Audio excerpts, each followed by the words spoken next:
all, it's Ruthie coming to you from the bowels of Rosebank House, Zealous Publishing, which we keep in the bowels of Rosebank House.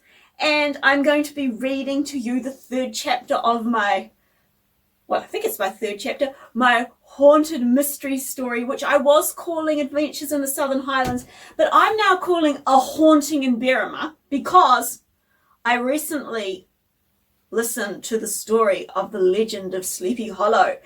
Oh my gosh, I love Washington Irving. I feel like I would have really got on with Washington Irving, except, well, I don't know anything about Washington Irving, except I really liked that story and I thought it was absolutely hilarious, so funny. But I was talking to another friend of mine who's an author, and she'll remain nameless because I love my friends and I don't want them to feel that they're going to get turned into fodder on my YouTube. I think that's a very poor way to keep hold of friends.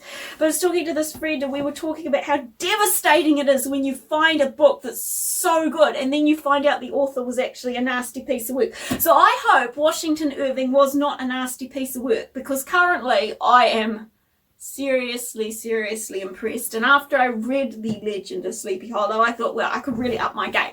So this is now A Haunting in Berrima. Ooh, punchy. Unless I find someone else has already written that, in which case I shall name it again. But it is loosely, no, it's not based. It's inspired by my mum's book, which is a history book about Berrima, The Spot the War Forgot, which is a remarkable true story that was based on a prisoner of war camp during the First World War, where the prisoners and the villagers became friends.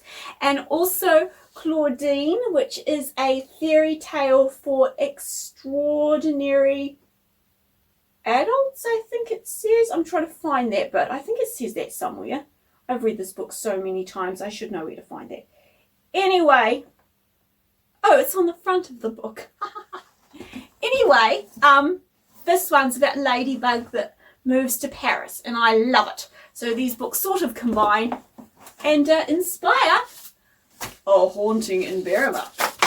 So let us begin. Oh, and you can get both of these books on Amazon. Claudine by Marion Grudko and T.A. Young, and The Spot the War Forgot by Wendy Hamilton. And this one, well, you just have to get it from me, or you can go and check out my blog, Me and the BFG. That's Me and the Big Friendly God. Link in my YouTube bio. Let us begin.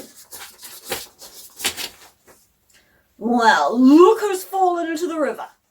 In the glow of his torch, Uncle Octavius managed to look both gleeful and sinister. Tell me, did you take a midnight swim because it's hot, or did you fall in because you're so old? David and Debbie scrambled out of the river. We saw a ghost, blubbed Debbie. The jail is haunted, it really is. Rubbish, said Uncle Octavius sternly. Don't talk bilge. But it's true, bellowed David. It's that old ghost the ladies in the Fudge Emporium were talking about. We saw the moving lights and then she ran towards us. We could be dead, howled Debbie, and you don't seem to care a bit. I would care a lot if you were dead, said Uncle Octavius in a pensive tone. It would be very awkward to explain to your parents. Very well, we shall go and look for this ghost. We don't want to look for it, wailed Debbie. We want to go home. Nonsense. Uncle Octavius beamed his torch up the road and began stomping towards the jail. Ghosts are a scientific impossibility. Therefore, there is a logical explanation for what you saw, and we will find it. They crossed the low chain fence and walked around the corner of the building to the rose gardens. We saw it over there, said Debbie, pointing across to the old governor's residence. Uncle Octavius swept the area with his torch. Only peaceful rose gardens and the surrounding paths were seen. Uncle Octavius made a low, harumphing sound. It was a disapproving sort of sound.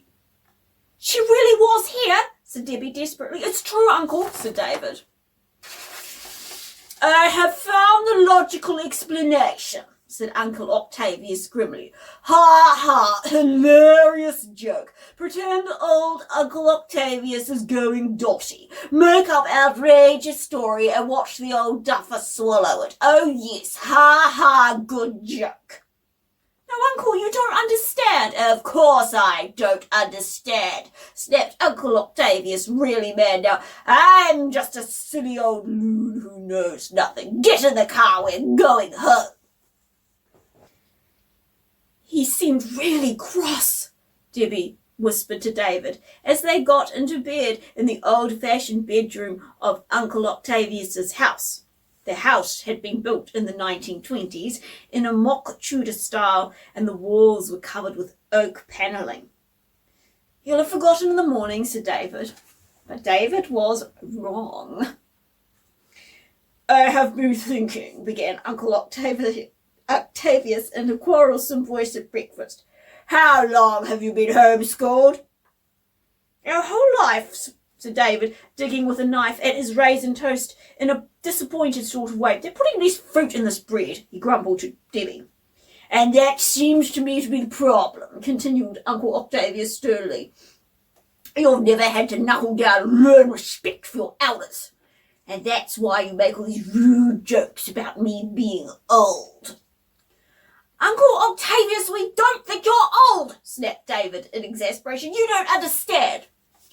That disrespectful tone is just the sort of thing I am talking about, replied Uncle Octavius loftily. It is also why I am engaging a tutor for you over the course of summer. Now I am going to my workshop to work on my clockwork car, and I do not wish to be disturbed. I shall be meeting with a Professor Snot this evening at the Briars to see if I can engage his services for you during the summer. Can we come? Asked David, slicing a giant grape fresh from the greenhouse in half for himself and Debbie. Certainly not, snarled Uncle Octavius. I want him to take the job. I think, said David thoughtfully as he and Debbie walked down the road in front of Uncle Octavius's house, I think we had better find a way of getting to the Briars this evening. We need to see what sort of person Uncle Octavius is going to dump us with all summer. But he said he won't take us, argued Debbie. His car has a big boot, said David thoughtfully. A boot is a trunk. If we pretend to go to our rooms very early tonight, we could sneak down, hide in the boot, creep out, and get a look at this tutor. Then we could come up with a plan, depending on what we think of him. That's a good idea, David, said Debbie. Then she looked across the road at the golf course that was spread along the whole road that ran past Uncle Octavius's house. A stand of gum trees stood at the corner of the golf course, and there, caught in the branches of one of the gum trees, was a beautiful, sparkly helium balloon in the shape of a unicorn. Oh, David, look, cried Debbie, pointing at it. Must have been part of someone's birthday party, said David. It's a rather low branch, said Debbie. Oh, David, could you get that for me? I'll try, said David.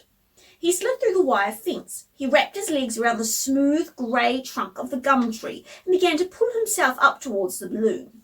Suddenly, a shout startled him, and he crashed to the ground. What do you think you're doing? Shrieked the voice.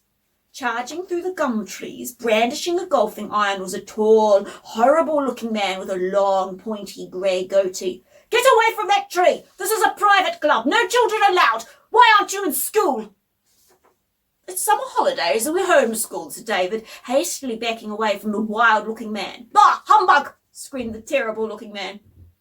School holidays ought to be outlawed. Homeschooling ought to be outlawed. Children ought to be sent to boarding schools as soon as they're born, and they should not be released until they're about 37. Be gone, and don't let me ever catch you cluttering up this lovely green with your revolting presence again. We just wanted the balloon, said David, hastily scrambling through the fence.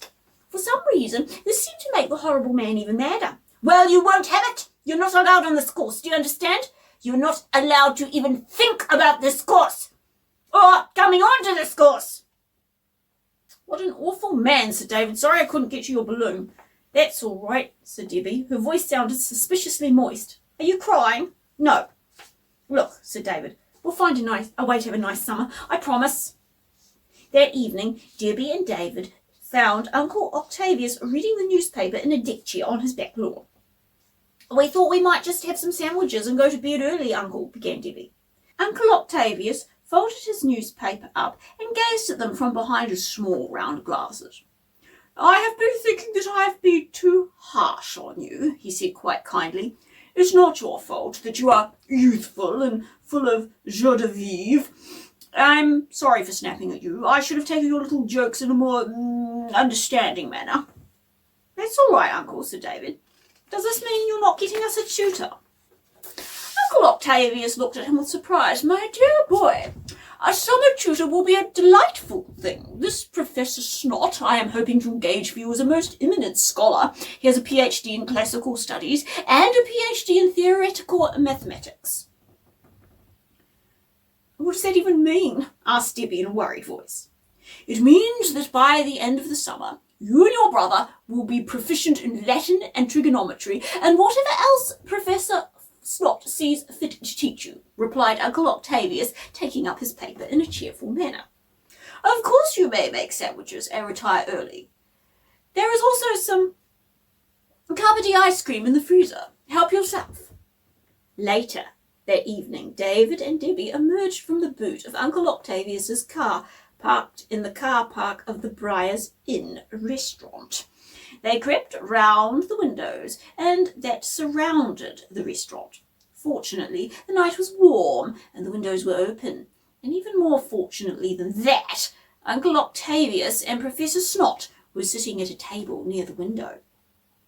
"You've never had any real structure," Uncle Octavius's voice rumbled out of the restaurant. "Your parents go traipsing all about the earth filming silly documentaries that will never go anywhere. Of course I don't blame the children, but I would be remiss if I didn't do something to rectify the situation while they're in my care." "How right you are," replied another voice. It was strangely familiar. Debbie and David looked at each other in horror. Surely it couldn't be. Slowly, cautiously, they raised their heads up just enough to peek into the restaurant. There, sitting across the table from Uncle Octavius, sat the terrible man from the golf course. "Your home is conveniently placed for me," continued the awful man. "I seldom take students, but as the situation is dire and you live across the road from my favourite golf course, I will make an exception and take the job. I will not pretend that it will be an easy load," said Uncle Octavius glumly. "These children are not very bright. In fact, they may even be stupid. They make up idiotic stories about seeing ghosts."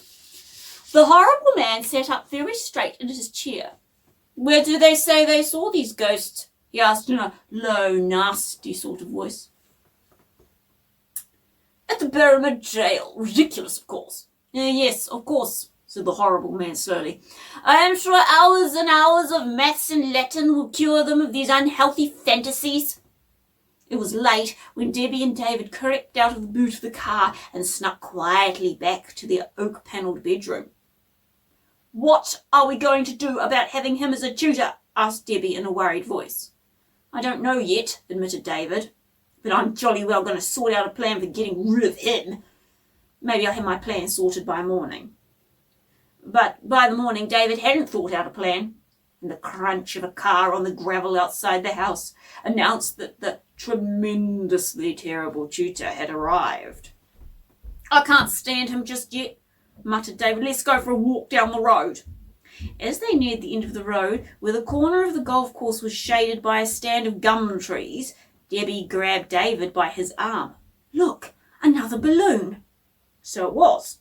In the same spot that the unicorn had floated just a day ago was a big, fresh helium balloon in the shape of a ladybug.